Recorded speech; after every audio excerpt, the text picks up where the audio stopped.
रंगा सियार। एक बार की बात है कि एक सियार जंगल में एक पुराने पेड़ के नीचे खड़ा था। पूरा पेड़ हवा के तेज झोंके से गिर पड़ा। सियार उसकी चपेट में आ गया और बुरी तरह घायल हो गया। वह किसी तरह घिसटता घिसटता अपनी मांद तक पहुंचा। कई दिन बाद वह मांद से बाहर आया। उसे भूख लग रही थी। शरीर कमजोर हो गया था। तभी उसे एक खरगोश नजर आया। उसे दबोचने के लिए वह झपटा। सियार कुछ दूर भागकर हांफने लगा। उसके शरीर में जान ही कहां रह गई थी। फिर उसने एक बटेर का पीछा करने की कोशिश की। यहां भी वह असफल रहा।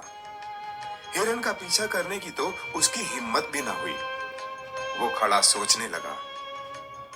शिकार वह कर नहीं पा रहा था। भूख में मरने की नौबत आई ही समझो।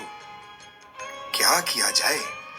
वह इधर उधर घूमने लगा, पर कहीं कोई मरा जानवर नहीं मिला। घूमता घूमता वह एक बस्ती में आ गया। उसने सोचा शायद कोई मुर्गी या उसका बच्चा हाथ लग जाए। सो वह इधर उधर गलियों में घूमने लगा। तभी कुत्ते भौं भौं करते उसके पीछे पड़ गए।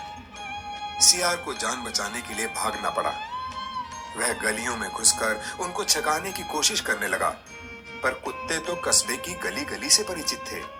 सियार के पीछे पड़े कुत्तों की टोली बढ़ती जा रही थी और सियार के कमजोर शरीर का बल समाप्त होता जा रहा था। सियार भागता हुआ रंगरेजों की बस्ती में आ पहुंचा था। वहां उसे एक घर के सामने एक बड़ा ड्रम नजर आया। वह जान बचाने के लिए उसी ड्रम में कूद पड़ा। ड्रम में रंगरेज ने कपड़े रंगने के लिए रंग घोल रखा था। कुत्तों की टोली भौंकती भौंकती चली गई। सियार सांस रोककर रंग में डूबा रहा। वह केवल सांस लेने के लिए अपनी थूथनी बाहर निकालता। जब उसे पूरा यकीन हो गया कि अब कोई खतरा नहीं है, तो वह बाहर निकला। वह रंग में पूरी तरह भीग चुका था। जंगल में पहुंचकर उसने देखा कि उसके शरीर का सारा रंग हरा हो गया है। उस ड्रम में रंगरेज ने हरा रंग घोल रखा था। उसके हरे रंग को जो भी जंगली जीव देखता, वह भयभीत हो जाता।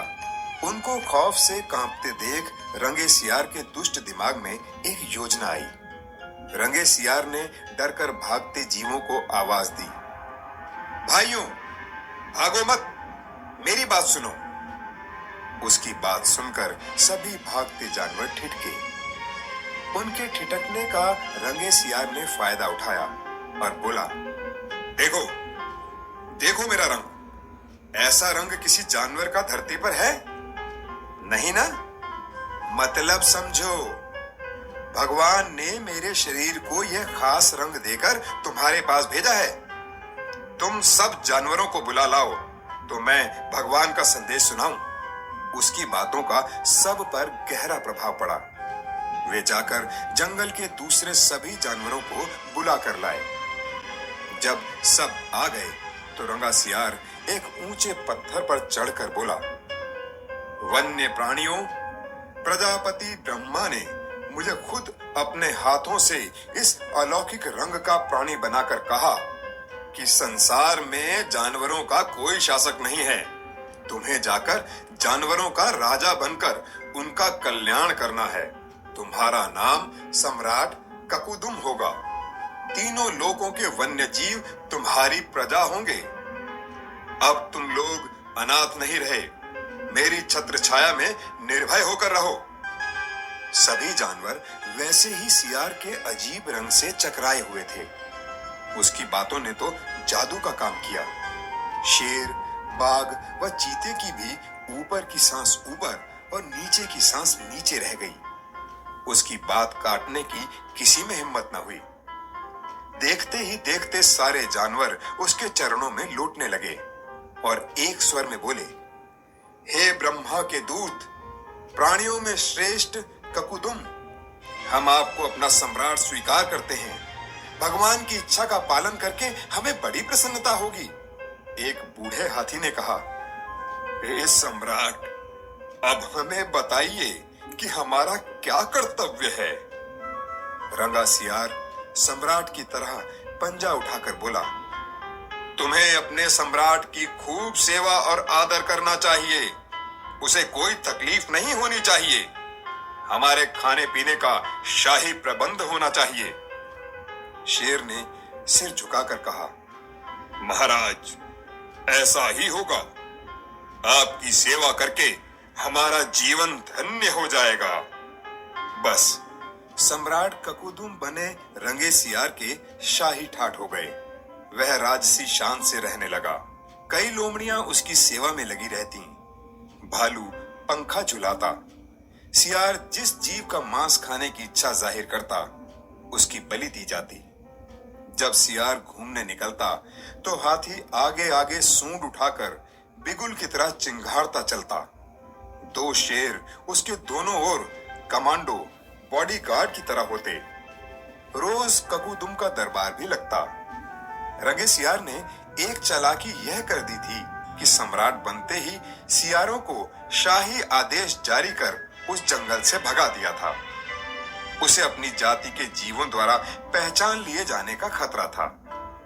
एक दिन सम्राट ककुदुम खूब खा पीकर अपने शाही मांद में आराम कर रहा था कि बाहर का उजाला देखकर उठा। बाहर आया तो देखा कि चांदनी रात खिली थी। पास के जंगल में सियारों की टोलियां हू हू की बोली बोल रही थी। उस आवाज को सुनते ही ककुदुम अपना आपा खो बैठा। उसके अंदर के जन्मजात स्वभाव ने जोर मारा और वह भी मुंह चांद की ओर उठाकर और सियारों के स्वर में मिलाकर हू हू करने लगा। शेर और बाघ ने उसे हू हू करते देख लिया। वे चौंके। बाघ बोला, अरे यह तो सियार है। हमें धोखा देकर सम्राट बना रहा। मारो नीच को। शेर और बाघ उसकी ओर लपके और देखते ही देखते उसका काम तमाम कर डाला। सीख, नकलीपन की पोल देर या सवेर जरूर खुलती है।